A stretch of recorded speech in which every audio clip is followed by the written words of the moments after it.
আসসালামু আলাইকুম ওরহমতুল্লাহি তাআলা ওয়া বারাকাতুহু। সুপ্রিয় দর্শক শ্রোতা, আমি মোহাম্মদ আজিজ খান কাদেরী আল মক্কি আবারও আপনাদের সামনে উপস্থিত হয়েছি যোগ জিজ্ঞাসা প্রশ্নোত্তর পর্বে। আমাদের আজকের প্রশ্ন, নবী করিম সাল্লাল্লাহু আলাইহি ওয়াসাল্লাম চাঁদকে দ্বিখণ্ড করেছেন, সে মুআজিজাটি কোরআন ও হাদিসের বর্ণনায় আছে কি? থাকলে কোরআন ও হাদিস দ্বারা বিস্তারিত জানালে ধন্য হব। উত্তর: প্রিয় নবী সাল্লাল্লাহু আলাইহি ওয়াসাল্লাম আরব জাতিকে ইসলামের দাওয়াত দিতে গিয়ে তাদের চাহিদার পরিপ্রেক্ষিতে মহান আল্লাহ তাআলার হুকুমে অসংখ্য মুআজিজাত প্রকাশ ও সংগঠিত হয়েছে। তন্মধ্যে চন্দ্র দ্বিখণ্ডিত হওয়া বা বিদীর্ণ হওয়া, হাদিস ও তাফসির বিশারদ ঐতিহাসিকগণের বর্ণনা অনুসারে প্রিয় নবী নূরে মুজাসসাম রাসূল আকরাম সাল্লাল্লাহু আলাইহি ওয়াসাল্লাম কর্তৃক প্রদর্শিত ও অতি প্রসিদ্ধ নির্ভরযোগ্য মুআজিজা বা অলৌকিক ঘটনা। হিজরতের কয়েক বছর পূর্বে মক্কায় থাকাকালীন নিজ বংশ কুরাইশ ও মক্কার কাফির মুশরিকদের একদল নেতা একদা আল্লাহর রসূলের দরবারে চন্দ্র দ্বিখণ্ডিত করার কথা বলল।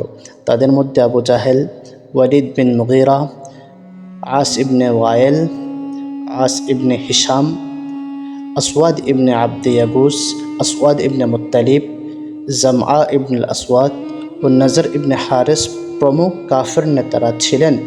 ওই দিন রাতের আকাশে পূর্ণচন্দ্র দেখা গিয়েছিল।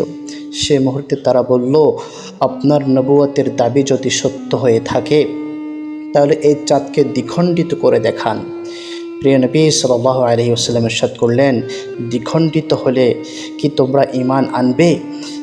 তারা বলল, হ্যাঁ। এই প্রস্তাবের প্রেক্ষিতে প্রিয় রসূল মকবুল সাল্লাল্লাহু আলাইহি ওয়াসাল্লাম মহান আল্লাহর প্রদত্ত ক্ষমতা বলে আপন হাত মোবারকের আঙ্গুল দিয়ে ইশারা করলে তাৎক্ষণিক চাঁদটি স্পষ্ট দ্বিখণ্ডিত হয়ে যায়। সুবহানাল্লাহ। দুখণ্ডের মাঝখানে হেরা পর্বত দৃশ্যমান হলো। চাঁদের এক খণ্ড জাবাল আবি কুবাইস বরাবর, অপরটি কায়কাআন বরাবর দৃশ্যমান হলো।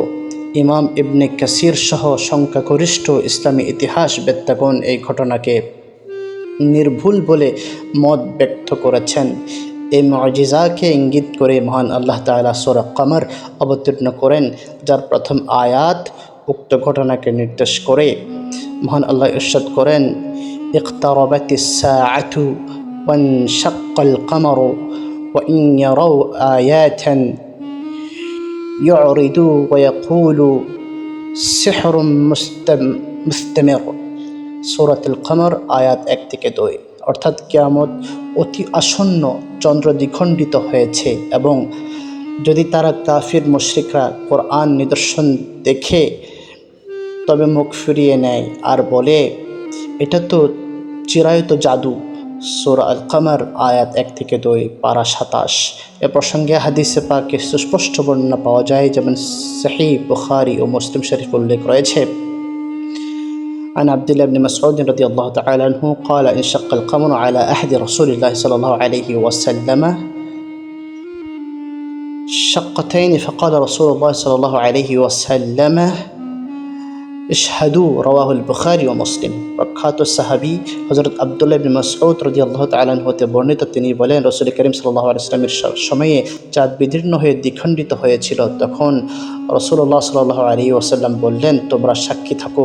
সহিহ বুখারী শরীফের হাদিস নম্বর 3375 ও মুসলিম শরীফ। অপর হাদিসে বর্ণিত হয়েছে, আনাস ইবনে মালিক রাদিয়াল্লাহু তাআলা আনহু قال أن أهل مكة سألوا رسول الله صلى الله عليه وسلم أن يريهم آيات فأراهم القمر شقين حتى راوى حراء بينهما رواه البخاري।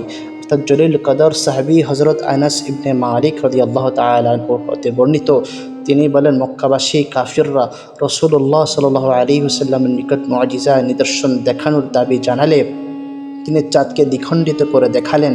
এমনকি তখন চন্দ্র দুখণ্ডের মাঝখানে তারা হেরা পর্বত দেখেছিল। সহিহ বুখারী শরীফ পৃষ্ঠা 38। কাফির ও মুশরিকরা মুআজিজার এই দৃশ্য দেখে বিস্ময়ে হতবাক হয়ে গেল, তবুও তারা ঈমান আনেনি।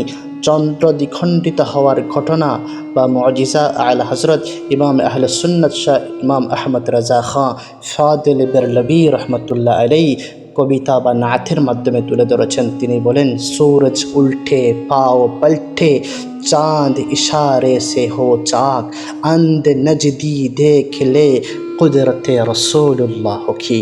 অর্থাৎ তার তথা প্রিয় নবী সাল্লাল্লাহু আলাইহি ওয়াসাল্লামের ইশারায় অস্তমিত সূর্য উদিত হলো, চন্দ্র দ্বিখণ্ডিত হলো, অন্ধ নজদিরা আল্লাহর মাহবুব সাল্লাল্লাহু আলাইহি ওয়াসাল্লামের মহান শক্তি মুআজিজা দেখে নাও। সহিহ বুখারী শরীফ ও মুসলিম শরীফ হাদায়কে বখশিশকৃত আলা হজরত রহমতুল্লাহ শাহ হাবিবুর রহমান কৃত মুফতি আহমদ ইয়ার খান নাইমি রহমতুল্লাহ আলাইয়ের এই সমস্ত গ্রন্থাদির মধ্যে এই বিষয়গুলো উল্লেখ রয়েছে। আল্লাহ আমাদের সবাইকে বোঝার এবং আমল করার তৌফিক দান করুক।